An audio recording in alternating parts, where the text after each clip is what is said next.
যে নতুন পেনশনে বিশ্ববিদ্যালয় শিক্ষকদের সুবিধা কমবে, সার্বজনীন পেনশনে যে প্রত্যয় কর্ম পেনশন যে চালু হতে যাচ্ছে স্কিমটি, তাতে অনীহা জানিয়েছেন বিশ্ববিদ্যালয়ের শিক্ষকরা। আমরা একটু সেটি নিয়ে আলোচনা করতে চাই, কারণ তারা আজকে এই বিষয়কে সামনে রেখে অনশন কর্মসূচিতে যাচ্ছেন। আমরা যুক্ত হয়েছে আমাদের সাথে এর মধ্যে ডক্টর আল আমিন, শিক্ষক অর্থনীতি, ঢাকা বিশ্ববিদ্যালয়। শুভ সকাল ডক্টর আল আমিন, যুক্ত হয়েছেন আপনি আমাদের সাথে।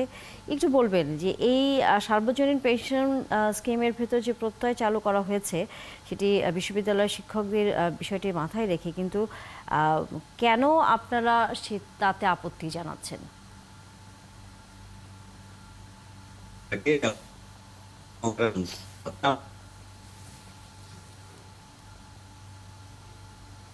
হিসেবে ঢাকা বা নিজস্বতার জায়গা থেকে আমরা কিন্তু একটা পেনশনের যে ব্যবস্থা এটা ছিল। আমাদের চাকরির বয়সসীমা আপনি হয়তো জেনে থাকবেন 65 ইয়ার্স। তো 65 ইয়ার্স বয়স শেষে যখন একজন অধ্যাপক যখন রিটায়ারমেন্টে যান, উনি প্রায় সব মিলিয়ে 1,20,00,000 টাকার মতো এই মুহূর্তে যে স্কিমটা আমাদের যেটা আছে পেনশন ব্যবস্থা, তাতে উনি পেয়ে থাকেন। এবং পরবর্তীতে ওনার যিনি নমিনি বা যিনি উনি মারা যাওয়ার পরেও যিনি থাকেন, উনি কিন্তু প্রতি মাস শেষে একটা ভালো অ্যামাউন্ট আর কি পেয়ে থাকেন আর কি। কিন্তু যেটা প্রপোজ করা হচ্ছে সেটা হলো যে আজকে ঢাকা বিশ্ববিদ্যালয়ের 103তম জন্মদিন বা চাকরিতে, সেই ক্ষেত্রে তাদেরকে যে নতুন স্কিমে প্রপোজ করা হচ্ছে, তার যেটা হিসাবটা দেখলাম, আমরা যদি চিন্তা করে দেখি যে 35 ইয়ার্স পর্যন্ত 30 বছর বয়সে কেউ জয়েন করেছে, উনি 35 ইয়ার্স পর্যন্ত যদি টাকা জমা দিতে থাকে এই স্কিমে।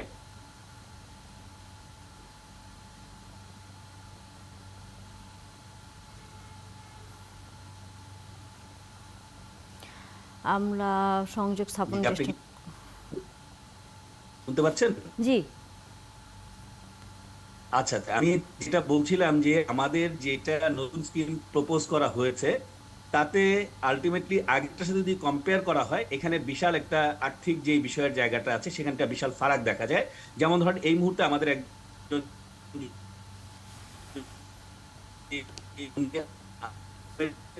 থেকে প্রায় 1,10,00,000 টাকার মতো ওনারা পান। এবং পরবর্তীতে আপনি যে মাসে যে পেনশনের পরিমাণটা পান, সেটাও কিন্তু প্রায় 35,000 টাকার মতো। এটা হচ্ছে এক্সিস্টিং স্কিম যেটা আমাদের জন্য রয়েছে, যেটা আমাদের 1973 সালে অর্ডিন্যান্স অনুযায়ী দীর্ঘদিন এই জিনিসটাই হয়ে আসছে। এখন যেটা প্রস্তাবনা করা হচ্ছে, যেটা আজকে থেকে ইনফ্যাক্ট কার্যকর প্রজ্ঞাপন যেটা হয়েছে, তাতে যেটা বলা হচ্ছে, যদি কোনো একজন ব্যক্তি ধরেন 30 ইয়ার্সে চাকরিতে জয়েন করেন এবং 35 ইয়ার্স পর্যন্ত উনি যদি দিয়ে যান টাকা, 2,500 টাকা করেও যদি দেন, তাহলে উনি জমা দিবেন হচ্ছে 94 লাখ টাকার মতো, বাট উনি পাবেনই মাত্র 73 লাখ টাকা। তার মানে যে টাকা উনি জমা দিচ্ছেন সেই টাকাও কিন্তু উনি ফেরত পাবেন না। তার মানে এই বিষয়টা, এই টাকা যদি অন্য কোনো ব্যাংকেও রাখা হয়, তাহলে কিন্তু তার চেয়ে বেশি রিটার্ন হয়। কিন্তু আসলে এখানে কিন্তু টাকার ইস্যুটা নিয়ে ঢাকা বিশ্ববিদ্যালয়ের শিক্ষকরা কিন্তু আন্দোলনে যাচ্ছে না, আন্দোলনে যাচ্ছে ওই জায়গাটায়, ধরেন যে এইসব বিষয়ে আমাদের যে নিরাপত্তার জায়গাটা বা একটা রিটায়ারমেন্টের শেষে আপনার যে একটা প্রচলিত ছিল, সেটাই কিন্তু হাত দেওয়ার কোনো প্রয়োজন ছিল না। কেন ছিল না? কারণ যেহেতু আমরা 1973 সালের অর্ডিন্যান্স অনুযায়ী আমরা কাজ করি, তো সেই অনুযায়ী কিন্তু আমাদের এটার উপর কোনোভাবেই আপনার হস্তক্ষেপটা একটা স্বাধীন, আমরা যেটা বলি যে আমাদের সবসময় যেটা দাবি ছিল, একটা স্বতন্ত্র বেতন কাঠামো থাকতে হবে।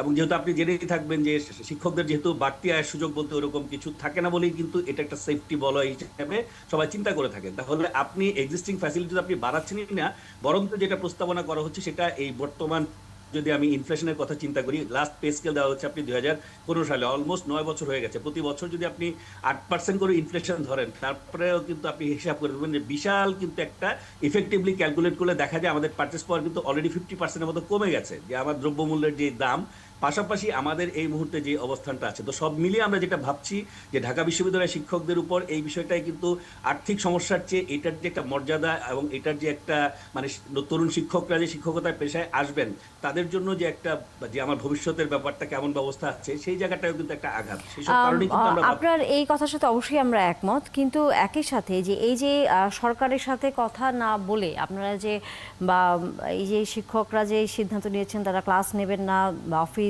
সেমিনার, গবেষণাগার বন্ধ রাখবেন, এইটার তো এক ধরনের ক্ষতি হবে শিক্ষার্থীদের।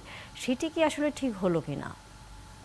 দেখুন, বিগত 3 মাস যাবত আমরা কিন্তু বিভিন্ন লেখালেখির মাধ্যমে, বিভিন্ন স্মারকলিপি, বিভিন্ন আমাদের যে মাধ্যমগুলো আছে, বিগত 3 মাস যাবত কিন্তু এই প্রচেষ্টা চলছে। পত্রপত্রিকা লেখালেখি থেকে শুরু করে স্মারকলিপি দেওয়া পর্যন্ত, এবং বিভিন্ন জায়গায় আমরা 30 তারিখ মানে গতকাল পর্যন্ত আমরা লাস্ট ডেট দিয়েছিলাম এই ব্যাপারটা মেনে নেওয়ার জন্য।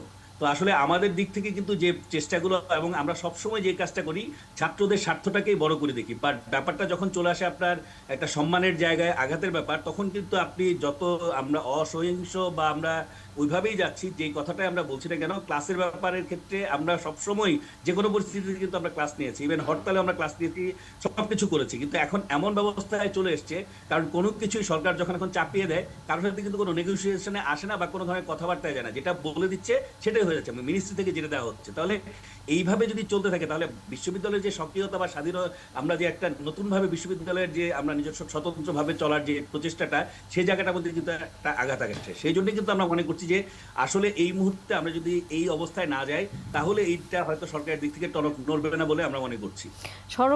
সরকার তো তাদের সিদ্ধান্তে এখন পর্যন্ত অটল অবস্থানে আছে এবং দুঃখিত, আমরা গতকাল মাননীয় শিক্ষামন্ত্রীর একটা বক্তব্য আসলে শুনছিলাম যে সহসাই এই ধরনের কোনো পরিবর্তন এই সার্বজনীন পেনশনের এই স্কিমটাতে আনবার আসলে কোনো আগ্রহ সরকারের নেই। তাহলে পরবর্তীতে আপনাকে কি করবেন? আসলে আপনি সর্বজনীন টার্মটা বলছেন, বা গভর্নমেন্ট অফিসিয়ালদের জন্য আপনি আগামী বছর থেকে একটা ব্যবস্থা আনবেন, তার মানে আপনি খেয়াল করে দেখেন, আপনার ডেফিনেশনের মধ্যে কিন্তু আপনি নিজে নাই। তাহলে আপনি সর্বজনীন কথাটা কিভাবে ব্যবহার করছেন? সর্বজনীন বলতে সবার জন্য একই হবে। আমাদের চেয়ে অনেক কম মেধাবী যারা, তারাই কিন্তু সরকারের ওই জায়গাগুলোতে আছে। এখানে ফার্স্ট ক্লাস ফার্স্ট ছাড়া মানে কিছু এক্সেপশন থাকতে পারে, মানে সমাজে সবচেয়ে মেধাবী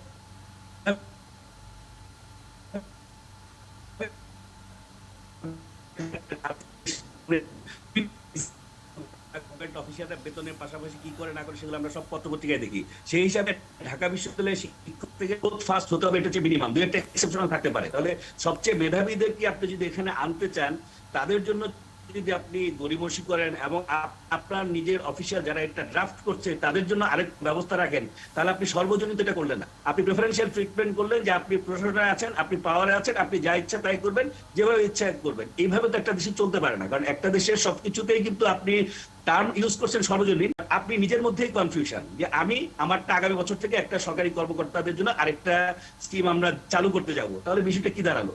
তার মানে আপনি নিজে যেটা বলছেন সেটা নিজে বিলিভ করেন না আপনি কি বলছেন। তো সেই জন্য এই ব্যবস্থার মধ্যে আমাদের দাবি আদায় না হওয়া পর্যন্ত এটা অব্যাহত থাকবে এবং সারা দেশে সেটা চলতে থাকবে।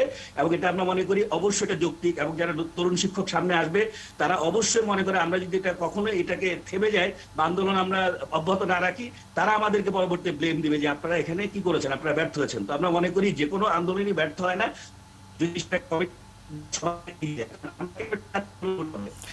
অসংখ্য ধন্যবাদ ডক্টর আলামিন যুক্ত হওয়ার জন্য, এই বিষয় নিয়ে আলোচনা করবার জন্য। নিশ্চয়ই আবারও কোনো বিষয় নিয়ে আলোচনা হবে পরবর্তীতে।